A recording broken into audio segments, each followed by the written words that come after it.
Nouvelle apologie de ce que j'aime, sur la merveille la plus incroyable que la télé américaine ait créée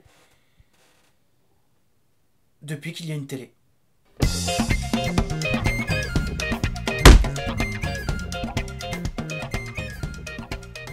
Steven Universe est une série de Cartoon Network créée par Rebecca Sugar, et la série est à l'image de sa créatrice, bien trop mignonne pour être vraie. Steven Universe nous parle d'un petit garçon, à moitié humain et à moitié extraterrestre, appelé Steven Universe. Je veux dire, son nom de famille c'est Universe, rien que ça pour moi c'est excellent. Pour moi, c'est un gros pied de nez à tous ces dessins animés qui pullulaient quand j'étais petit, centré sur un personnage masculin avec tous les autres personnages qui gravitent autour comme des faire-valoir. Mais vous n'en avez rien à faire de mes délires en fait. Ce qui vous intéresse, c'est qu'est-ce que c'est que cette histoire de à moitié extraterrestre. Steven est à moitié humain et à moitié gemme, par sa mère. Des êtres intelligents en forme féminine, basés sur des pierres précieuses. D'où Gem. Les gemmes ont des pouvoirs magiques. Changer de forme, fusionner, faire apparaître des armes. Steven a hérité de sa mère certains de ses pouvoirs, mais celle-ci a disparu à sa naissance. Aussi vit-il avec ses trois mères adoptives, Pearl, Amethyst et Garnet. Ensemble, ils forment les Crystal Gems et protègent la Terre contre les monstres qui l'attaquent. Alors oui, il y a des combats bien classe dans cette série, d'autant plus que l'animation est loin d'être dégueu. Mais ce n'est pas ça qui a justifié cette intro fanboy. Non. Si cette œuvre est l'une des plus belles que j'ai jamais vues, c'est par rapport au sujet qu'elle aborde.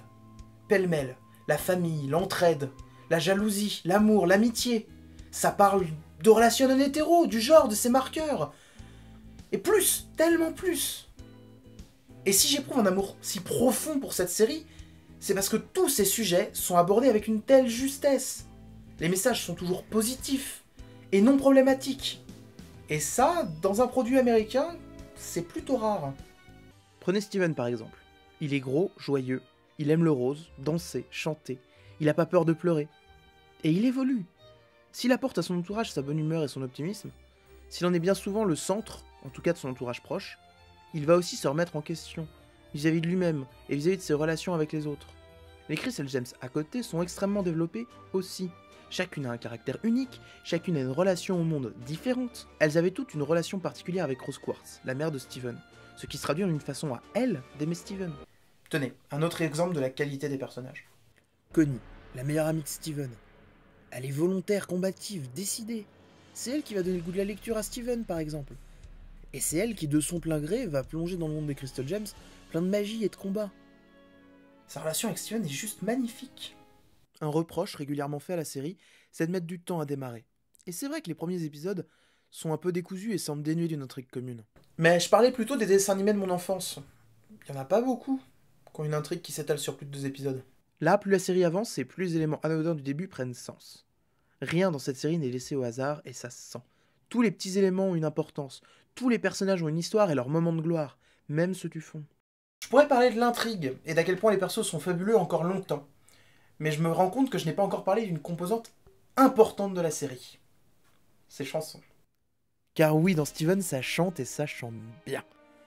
Beaucoup de personnages sont doublés par des chanteuses, par exemple Estelle qui double Garnet. Et puis la plupart des chansons sont écrites par Rebecca Sugar elle-même. Alors, de temps en temps, les voix ne sont pas très justes. Mais elles le sont toujours pour ce qui est des sentiments que ces chansons véhiculent. Car c'est ça la plus grande force de Steven Universe, les sentiments. Tous ces sujets bien abordés, ces personnages bien construits et cette intrigue bien ficelée, ça me fait un bien fou. J'en ai très souvent les larmes aux yeux et je sais que je suis pas le seul. Alors, regardez cette série, partagez-la à tout le monde. Et puis, c'est sans doute pas la dernière fois que j'en parle ici, moi.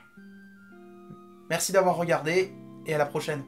All I wanna do is see you turn into a giant woman, a giant woman. All I wanna be is someone who gets to see a giant woman. Tiens, si t'es pas parti, je te conseille ces 4 vidéos de gens de qualité qui parlent de Steven Universe. Bon, il y en a une ou deux qui spoilent un petit peu. Mais bon, vu qu'après ma vidéo, ta seule envie c'est de regarder tout Steven Universe, je te conseille ce site internet-ci, Steven Universe Fantasy, qui s'est lancé dans une fan trad de la série, et sur lequel il y a déjà tous les épisodes en VO. Bon allez, cette fois je me casse vraiment.